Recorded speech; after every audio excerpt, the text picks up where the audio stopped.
Hello to everyone. Welcome to the Nevada Women's Film Festival's program number 10, our live Q&A. My name is Samantha Rodriguez, and I am running the behind the scenes with my partner, Jemsen Bollozos. Both of us are co-founders of Eccentric Artists, which is serving as the festival's executive committee this year. So without further ado, I'd like to introduce our moderator for today. So Nikki Corda is an award-winning documentarian, and she is also Nevada Women's Film Festival's founder and executive director. So Nikki, thank you for being here and take it away. Thank you for having me, Sam. Hi, everybody. So we are plugging away here, day 2 of our live events, and it's so exciting to have you all with us. We have from Takeout Girl, we have Hedy Wong, but we also have Destiny Faith, who's also from Takeout Girl. Destiny Faith is also here representing her film, Look What You Made Me Do. And we also have Noah Kiriu from Look What You Made Me Do. So our filmmaker communities are overlapping here, overlapping in 2 different films. Thank you for having us, Nikki. Well, first off, I want to say, so as I mentioned, Destiny was in Takeout Girl, so that worked out really well. But Hisani, who's the director of Takeout Girl, who we planned on getting to speak to him, you know, for the past several weeks, just at the last minute, we find out that he's traveling right now and is having internet issues and has sent a little video. And Sam and Jemsen will let us know when that's available to play. So we'll have a little video from Hisani. But it worked out fabulously that we were able to have you, Hedy Wong. Now, as far as Takeout Girl, you and Hisani developed it together. Is that correct? Well, I brought the original. So before I met Hisani, I was trying to get this project off on my own, and with Lauren, and he played my older brother in the movie, and it wasn't going well. Let's just say that it was long and hard, and it was just, you know, we just hit a lot of walls. And then, you know, at a point where I just kind of was like, you know what, I'm just gonna put this on the back burner, because if I can't make it right, I'd rather not make it at all. And when Lauren heard me say that, you know, he was like, you know, I know somebody who can make something very little look a lot. And his name is Sonny. And he's won awards for micro budgeting. And he will probably understand what we're trying to do. You should meet with him. And so because of Lauren saying that, I met Hisani, and then that's where all the magic happened. And then we have Destiny here too with us. You know, and just through Hisani, this project, you know, he really just, you know, he was the teammate that I was looking for, that I didn't know I was needing, but he was just the perfect teammate for me. And, you know, and we're a low budget film. And so it took a lot of his ingenuity to you know, what we didn't have in finances. And you know, sometimes he taught me to make it up with creativity. And we took the time so I gave him my original draft. And, you know, that was my first screenplay ever. Like, I just looked up on YouTube to learn how to format in Final Draft, right? So when it got into his hands, you know, he has many years with screenwriting. And so he really helped me streamline the story, and was, you know, and he taught me a lot of things about, you know, runtime. You know, you only have so much real estate on the screen. So what do we want to focus on in the story? And we realized it wasn't so much about the mechanics of the plot and stuff. It was truly the heart of the story is family. Yeah. And so that's where, you know, so for those who watch the movie, and, you know, I hope that for people who watch the movie, you could see a part of yourself in there, you know, even though we might be different colors, different race, gender, whatever, you know, it's really a universal story. Yeah. And your character, Tara, the sacrifices she makes for her family, you know, so Yeah, and that's really interesting, that how the, you know, the genesis of Takeout Girl, and thank you for sharing that. I agree that it did not look low budget. It really didn't. To me, I think it just looked incredibly professional. I know that we are in this community, we're all so proud of the work you guys did on this film. And and here's something. You know that moment when you're engrossed in a movie, when you're engrossed in a story and you forget you're watching a movie? That happened for me when I was watching it. And I, you know, that usually doesn't, I mean, and it's not in any way to diminish other films when that doesn't happen, but like you know, when you forget and you're not really looking at that person is acting, or, and you're just like, oh, go Tara, you know. Oh, and yeah, no, that really did. I mean, it was incredibly polished, and, you know, just very, very professional. And I'm so glad you found each other, you and Hassani, to make it happen. well, I am so glad. Thank you. Because, you know, because of the pandemic, we don't really get too many, you know, one thing that Hassani was looking forward to, but of course the pandemic happened, and he doesn't really have a chance to do that anymore, except right now. But was seeing the live feedback from the audiences. Yeah. You know, and you know, he's been a filmmaker for 10 plus years, and he told me that one of the things he enjoyed the most after he finished obsessing over a movie, trying to perfect a movie, is really just to let it go now, and it's really for the people to watch, and his joy, because, you know, when you worked on something for so long, you're like, I don't want to watch the movie anymore, I've worked on it 1,000 million times.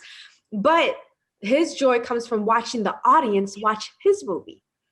And you know, when we were making Takeout Girl, one thing, you know, we have our stresses as indie filmmakers, you know, like we're like, oh, did we pull it off? You know, I'm worried about this and that. And end of the day, he said, you know, Hedy, if we tell this story from our hearts and just put it, you know, Takeout Girl is a passion project. If we just focus on the acting and just not, you know, just making sure the story's good. If we pull our job off with that, people won't notice that it's low budget because they're so engrossed with the acting. So, and so I'm so happy that you said that, because then that means we kind of did it. Yeah, absolutely. And by the way, I mean, what does that even mean? You know, it means that there weren't a lot of explosions, or, you know, I mean, you had action. It wasn't like a slow, you know, it wasn't like it all took place in one room, you know. I mean, it was and I like those kind of movies too, to be, you know, you know, but it wasn't, it was very complete. It was very full. And yes, congratulations to you all on everything you did. And then Destiny, Destiny and Noah, I would like you to tell us about the music video, Look What You Made Me Do, and tell us how that all came about, Destiny. Yes, thank you so much, Nikki, and thank you to the Nevada Women's Film Fest for having us on. I really love this festival, and so it's definitely an honor to be here. Destiny's an alumna, was a former winner of, it was a best local filmmaker, I believe, a few years back. Yeah, so you're part of our family of, you know, our festival family. Yes, and thank you so much. It's been such a pleasure. I enjoy coming to the festival every year. I know this year it's virtual, but it's always really great. I enjoy the panels and learn a lot from other filmmakers. But yeah, Look What You Made Me Do is a cover music video to Taylor Swift's song Look What You Made Me Do. And this came about, the idea came about in 2017 when the song came out. And when I first heard the song, it always felt like a protest song. And before 2017, I had written a poem called "Oh Say Can You See" that got a lot of shares on Facebook. I did like a video poem, just expressing my pain and anger and emotions and confusion about all of the social issues that were coming up in the United States at the time, like from Colin Kaepernick to the Sioux Native American tribe fighting, you know, at the Dakota pipeline. Like all of these issues were blowing up in the United States, and it was just so frustrating. Created a poem. So many issues. There were so many. Yeah. It was just a lot of heaviness on Yeah. my heart for about a year. And then when the song came out, when I first heard the song, it always felt like a protest song to me. It always felt like, look what you made me do. Like we're about to tear things up, you know, in a positive way. Like we're about to come together and make a movement. And so I had written out like an idea of this. So many other issues had happened during that time, a lot of police brutality, a lot of social issues happening across the country. And so I had written out like an idea of this before. And at the time I was told by a filmmaker I had originally looked up to that it was too big a budget of a project. Like you should not focus on doing stuff like that. Like that's not going to go anywhere. And so I put it to rest for a while. Really? Yeah. Oh. And I put it to rest for a while. And then a few years later, in 2020, you know, it felt like the world was exploding again. Like obviously the shutdown, the pandemic happened, George Floyd happened, and the world was like waking up a little bit, and I felt a lot of heaviness in my heart. I was participating in a lot of protests and I still felt like I wasn't doing enough. And this music video came to mind again. And I was sitting in a living room of my friend talking about this idea, and she was like, you should do it. And I was like, I don't know, it's like, maybe it's just overly ambitious. We're in a pandemic. You know, I don't know if I can pull this off. And so I actually reached out to my roommate at the time. I had just moved in with Noah, Kiriu, actually. And before I had moved in with him, he had mentioned that he enjoyed seeing like some of my activism stuff on social media. And we both, That's nice. That's nice. yeah. And we both talked about like, you know, filmmaking and stuff. And like, he was like, yeah, if you ever want to like create something, let's do it. And so I remembered having that conversation. And so I brought it up to him and I had prepared like a little pitch, a verbal pitch for him. And I was just like, okay, like, let me tell him this idea. I hope it doesn't sound crazy. Like, as I was saying it, I was like, okay, I don't know if this is making sense. This is what I'm seeing visually. And he was just like, that sounds super cool. Sounds badass. Let's do it. I was like, okay, you know, and and so we came together, and that was he was my first crew member. He's a key crew member for this project because I really relied on the cinematography to really make this visual representation, this visual social advocacy project come to life. And so he was a key member of that. And so I really wanted to nail down the vision with him and make sure that we both were on the same page and understood everything before we added on other people. And that's where we went from there. It was wild visually. Noah, why don't you tell us what you did? Oh, yeah, thank you. Yeah, I mean, it was great. Like when Destiny approached me and everything, like she had everything like thought out already, and her like the idea was so strong. Like she had like all the, like she had shots and everything kind of in her brain put out. So it was really easy for me to kind of just come on and more like figure out how to make it happen and everything. And yeah, like what they were saying before about, I'm kind of making this with no budget or like really low budget because it's, you know, we're in a pandemic and, you know, there's not a lot of stuff going on money wise. So where we're, you know, trying to keep everything, and we don't, you know, you don't want to bring too many people onto set during a time like this. So we're trying to keep it as skeleton crew as possible. And so trying to figure out how to make all of that work. And yeah, I'm really happy with how it came out. And like, yeah, I mean, Destiny again, she had so much of it already like thought out and planned out in her head. Like even the song that she produced sounded great. Like that, it makes it so much easier like when you're on set to hear it and to kind of help time everything out. And yeah, and because Destiny also edited the video too, so it was, yeah, I mean, I think she was really like the key to making it all come together, and I'm just really happy that I was able to help out. Well, it all came together. It was stunning, and a very, very visually intense. And yeah, I'm glad that all came together. So Destiny, your role in Takeout Girl, did that come before? That must have been before Look What You Made Me Do, right? Yes, that was before Look What You Made Me Do. Okay, so you were telling us you almost didn't make that day of shooting. Yeah. Oh, yeah. I had worked for a travel company prior, and while also trying to pursue my acting career, and I had got cast in this in Takeout Girl prior to a work trip that had happened, and my work trip got rescheduled a couple months earlier than what had been originally planned. And so I was told on like a Thursday that I needed to fly out to Iceland that Saturday.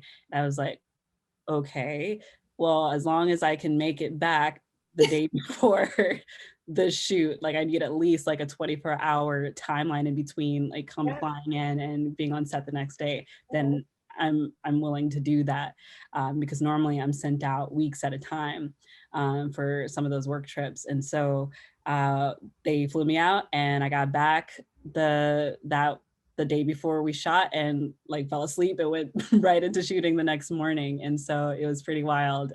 Came on set, everyone was so welcoming. Hassani, Hedy, like just created such a comfortable environment where I can actually like work like as an actor, and it felt so, and just let the role come alive. They trusted me with the work that I had done already, and I was able to live and play in the moment. And you know, it's sometimes rare to have those opportunities as actors. Like I don't want to have to think so hard about everything. And they created an environment that allowed me to just live and be in the character, and it was fun.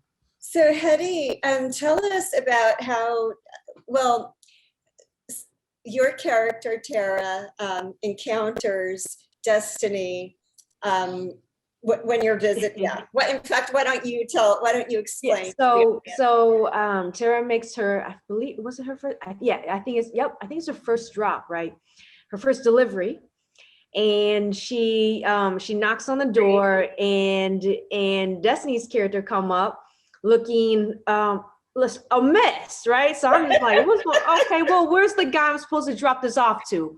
And Destiny's like, well, give it to me. And I'm just like, I don't know, trust you.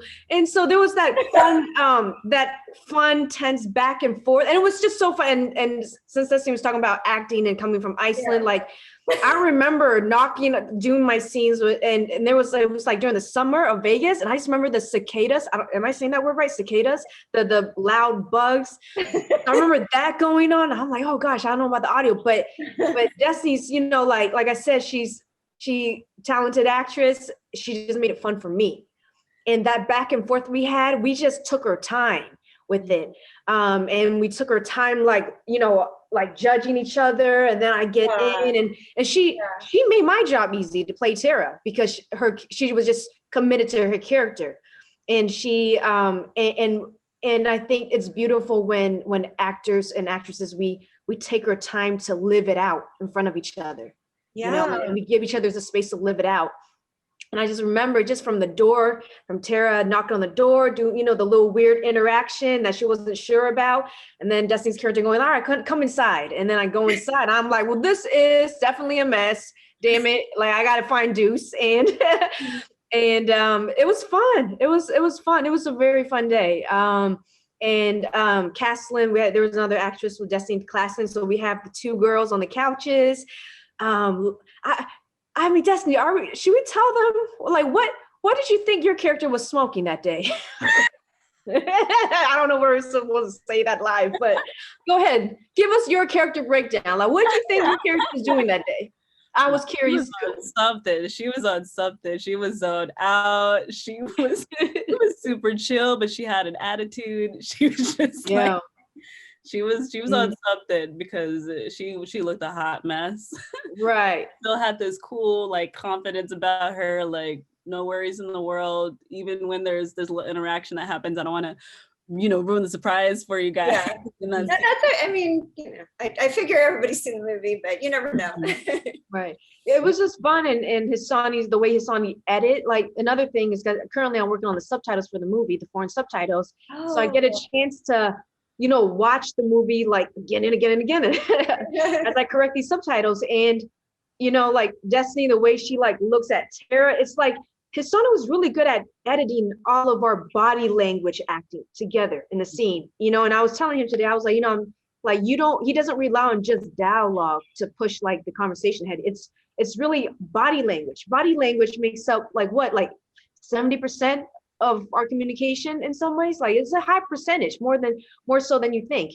And he was just really good at editing all of that body language acting into it and the nuances. And so it's fun. So I remember Destiny's character being laid back, but to me, the way I saw your character on screen, she was real laid back, and she's, this is her territory, but she has that watchful eye, like she's still alert. So it's kind of scary. And it's I have to watch her too, because I don't know what she's trying to do to me. No, it was a great moment. And okay, I will admit that I did remember I was watching a movie because I was so excited to recognize you, Dustin. I was like, oh my God, it's Dustin. But that was really a tense scene. And so Tara, speaking, sorry, Hedy, Tara. No, go ahead. I'm both. Whatever you want me to be, Nikki. Call me Tara if you want. Go ahead. I'm so sorry. You did such a good job. Yeah. Hedy, we did just get, I did just get notified that Hassani's video is now available to show. Ooh. So why don't we see if we could do that now? Yay. Hello, I am Hassani Johnson, and I am the co-writer and director of Takeout Girl. I'm having a really terrible time finding good internet access, but I wanted to say hi and thank you for watching my film, and I really hope you enjoy it. Aww. I'm so glad he did that. Yeah, that was so sweet. Yeah. I will thank him for that. So yeah, that was really nice. So that's our wonderful director and producer and writer, co-writer, everything, sound, a lot of things. Yeah. So Hedy, I've read that the story. It started with you. You did live in Los Angeles, or you live in Vegas now, right? No, Pico Union, LA. Okay, so you do live in that area. Okay, So tell us, I had read that it's based upon, not that it was a true story, but it was based upon your world. These characters, these are like people right. you take it away. Yeah. Well, this is a more of a sensitive topic, but it's based on a younger chapter, or like an earlier chapter in my life. It's based on unhappier times in my life, mistakes. I've been in LA for a decade now, and so even though I'm originally from the Bay Area, I'm very. I took a lot of all the story. Like the mom's character is Wavy. My mom's name is Wavy. The story set in South Los Angeles in the Pebbles area on the east side. And that's where my brother, the Lauren, who plays my older brother, that's where he grew up. Saren, right? Saren, yeah. Mm-hmm. Lauren, who plays Saren. And so it's just a lot of real things. And and how the mom character had the back brace. Hassani's mom had a back brace because she had a lot of back problems. Wow. So we just took from me and Sonny we were talking to each other, and we're like, you know what? Life is already hard enough. Let's try to make this a little bit easier. Let's just, and the best part about art is when you take from your life and the things around you, and so absolutely. A lot of the Nate, the character Dejan, who plays Nate, Dejan also produced on the film too. Dejan Tolson, he plays Nate, and Nate is actually based on my friend. And he makes a little quick cameo. In the trailer, if you saw the trailer for Takeout Girl, he's the man with the dreads on the balcony.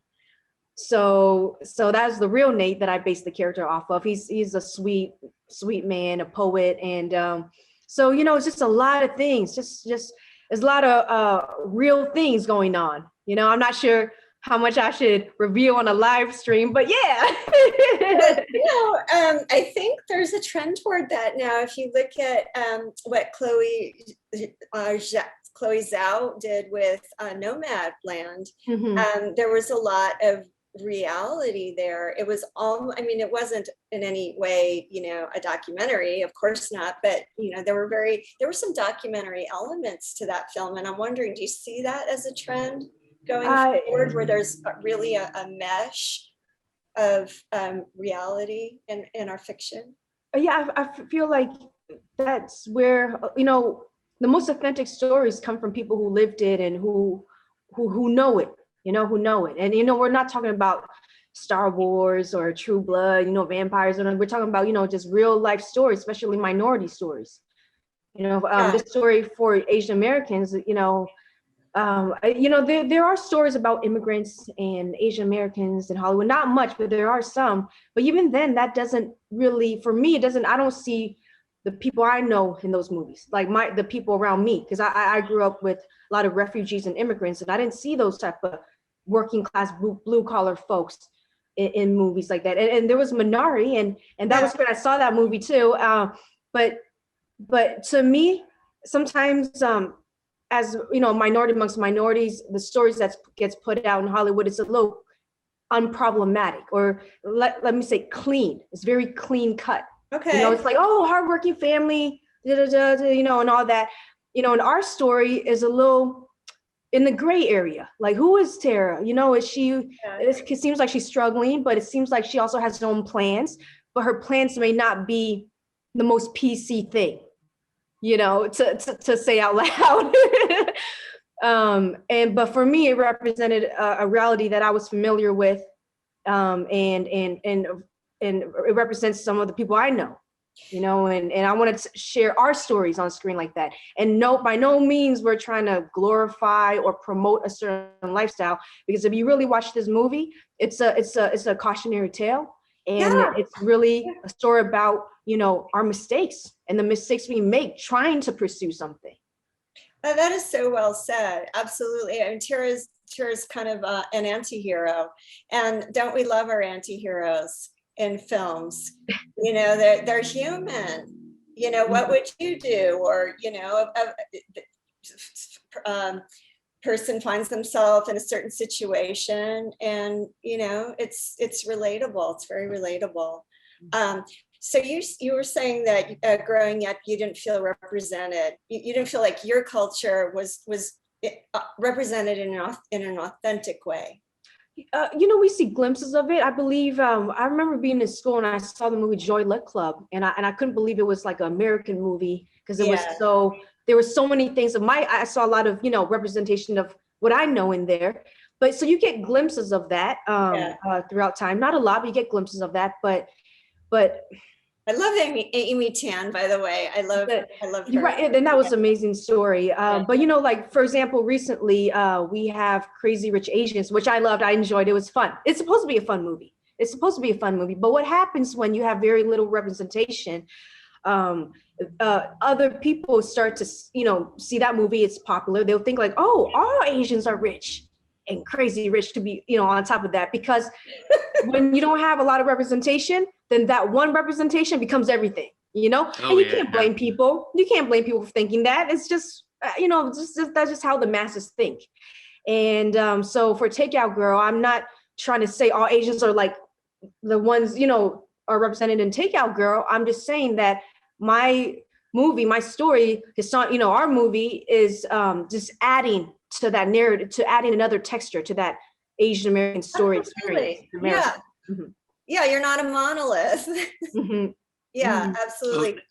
No, I mean, that's super cool. Like, I completely relate to that, like, sentiment and everything, especially because, like, I'm Japanese American, but, like, I grew up in Hawaii, and, like, I like, just even like as like a local from Hawaii, like, there's no movies that I've like growing up or anything that like I feel like accurately represent like that perspective, or even just, you know, like, yeah, like just a lower class Asian American, or like it's completely like like, I mean, it's totally like just like that very like model minority type of representation.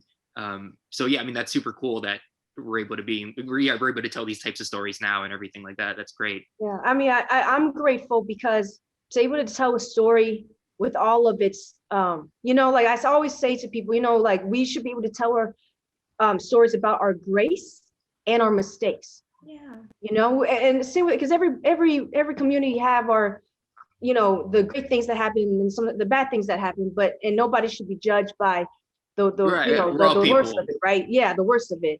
Yeah, that's saying nobody should be judged by their worst moment. Mm-hmm, mm-hmm. Yeah. And so and I'm just trying to add, you know, another texture to it, and because growing up, we know I loved Lucy Liu. Like I love Lucy Liu, but Lucy. I couldn't really relate to her because think about it, Charlie's Angels, who did she play? She played the girl who was like the master world chess player, the equestrian, she was just top of the top, like model minority, type of role. So growing up in, my community is Oakland, Chinatown, San Francisco, Chinatown, I related to Michelle Rodriguez more, the characters that she portrayed more. Like I just felt like I understood, and so as a minority, you just fit in when you can.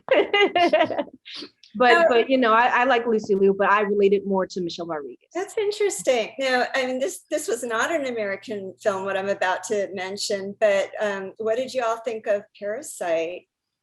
So that's a Korean movie. Yeah. Amazing movie. Amazing movie. But not about the Asian American experience. No, it's not. It was about their, but I mean, it popped up in my head because of the whole anti-hero thing. Yes. And yeah, I don't want to spoil that movie for anyone who hasn't seen it. Especially about, I feel like it has like the class relations. Yeah, they talk about so that much. Where the class class. Mm-hmm. Yeah, so much with that. Yeah, that was incredible. But no, of course, no, that's not an American movie. But I did like that it was the first time a non-American film was awarded Best Film. So I think wasn't it the year before last, the Academy Awards year before last? Yeah, I believe so. Yes. Mm-hmm. I remember I just remember his acceptance speech going, "I'm going to drink all night" or something. I thought that was hilarious. I was like, go, you do your thing. Go be happy. You deserve but it's great that something like that, like a foreign film, could connect with so many people, like in the States, and like, yeah. I mean, I know people that like don't even watch the Oscars, or just friends of mine who love that movie, and like we're talking about it. So it's like, that's cool that it's able to. I feel hopefully those types of stories are able to connect with more people in the future. Yeah, I think, I'm sorry, Destiny, what? Yeah, I was just going to say, just piggybacking off of what Noah said, like, Yeah. I think that's what's amazing about filmmaking is we help to open the door and window to people to more empathy for other people because they can see themselves in these people even though they don't look like them. And I hope that like more stories are put out there that are like that. I feel like movies like Takeout Girl or movies like Parasite, like I think that's where real diversity comes through because it doesn't have to be, it's not necessarily an Asian American story or not necessarily a Korean story or not necessarily a Black story. Like people are people go through these issues like all over the world and we can all connect on that level. And if 2020 didn't teach us anything, we're more alike than when we think we are. We are struggling through some of the same things. So true. Not only are we more alike than we think we are, we're more connected now than ever. I mean, just the fact that our festival, we're able to now host filmmakers from all over the world. And, and I hope someday that all, the same number can come to Las Vegas and we can really host them in person. But, this was the last two festivals we've had. It was the first time we've been able to connect with, today we talked to women in Australia, Israel, Ireland, and more than that I, and just today that I, can't even remember right now because I'm so, but we're very connected. And that kind of leads me to my next question I'd like to ask all of you is how has this last year affected your creativity? Now you were finished with production with Takeout Girl at that point, right? We were. Okay. Yeah. So how has this past year affected your creativity? Has any good come of it? Go ahead, Noah. Destiny, you guys go ahead. Anyone who would like to? Yeah, anyone who would. Except for my dog who's growling at something. I don't know. I'm sure I'll go. Okay. For me, I definitely think the pandemic has made me feel more empowered to create, and for lack of a better word, braver about creating. Yeah. Being more in tune with who I am, what I want to do in my life, purpose. I think 2020 forced all of us to sit down and stop for a second. Like I came to like a screeching halt as someone that has always been on hustle mode, always working, and never really sat down to think about what I want to get out of life. What do I believe? How do other people make me feel? Things like that. And it's definitely been growing pains for sure. I haven't always been right. I haven't always acted right last year. I haven't always reacted right. And through that, it's just because I'm learning about who I am. And it's like, it's interesting. It's like, wow, I'm still learning who I am. And I guess that'll always be the process. But through that, I felt more empowered. I learned that I like a lot of things about myself and I love a lot of things about myself. And through that, in doing this music video and like going on board with Noah to do this music video, Yeah. it felt so cool that we did it. Like we did it safely, we were COVID compliant, people believed in the message and people received the message really well. And it made me feel like, wow, I have something to say and we have something to give to the movement, even if it's not something what people expect of you or what everyone else is doing and things like that. And so in short, like, yeah, the pandemic has really made me feel more empowered and connected to myself. And I'm still on that journey. You know, life happens and continues to happen, but it made me really feel like, wow, like, no one's promised tomorrow. Yeah. Not everything is, nothing's guaranteed. Yeah. So why not go out there and say what you need to say and be who you want to be. And so I'm still on that journey, but I think that 2020 was a good catalyst for me to really uncover that. That's very inspiring, Destiny.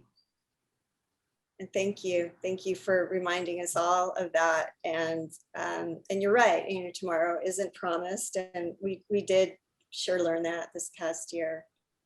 I'm told we have about 2 more minutes. So Hedy, if you Hedy and Noah, if you would like to either answer that question, or maybe you would we could end with what you're up to next. I am helping my friend. I have a story by credit on this new this feature film idea. It's based on a folklore from South Carolina. Oh. It's a supernatural thriller, and it's based on a folklore from his culture, the Gola culture. Okay. And it's about a disillusioned writer who moves back to South Carolina, and he meets a woman seemingly of his dreams. Seemingly. Hopefully I get that off the ground. That sounds super cool. Yeah. Yeah. It's making me think of when I'll think of it there was a really cool voodoo movie a few years ago. Skeleton Key? Yes, I love that. It's similar. So yeah, we are inspired by the Southern Gothic atmosphere. So we will delve into that mixed with, a little bit of Get Out and, just, but yeah, very similar. Skeleton Key. Yeah, similar to that type of atmospheric vibe. Yeah, I love it. Noah, what about you? And right now, we're just finishing. So before the pandemic, we started shooting a feature film, the DP on called Goodbye Kaito. It's made by local Vegas filmmakers all around, like people that I knew in film school or just friends and stuff. We had to take a break because of the pandemic, but now we're starting to kind of kick back into gear. Now everyone's starting to get vaccinated and stuff like that. And then also just shooting a documentary for following a bunch of kind of artists in Las Vegas and following their lives and kind of what their lives are like kind of post-pandemic, like similar to what the question is that you're asking now. Destiny is actually one of the featured artists that we're following, and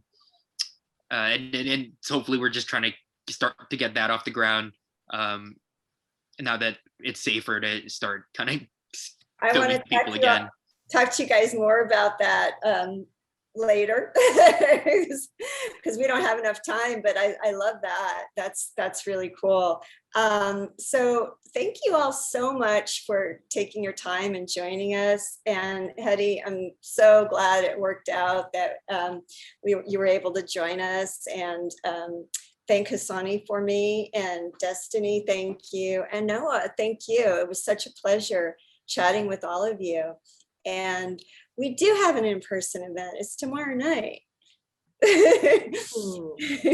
So yeah, I hope to see you all there. If you can, yeah, if you LA's not that far. I'll look into it. All right, thank you so much. Thank you all. Yes, thank you, Nikki. Okay, take care. Good luck. Best of luck Thank you. with your continuing projects. Oh, thank you so much, Nikki. Thank Hopefully you. catch you next time. Absolutely. Okay, take care.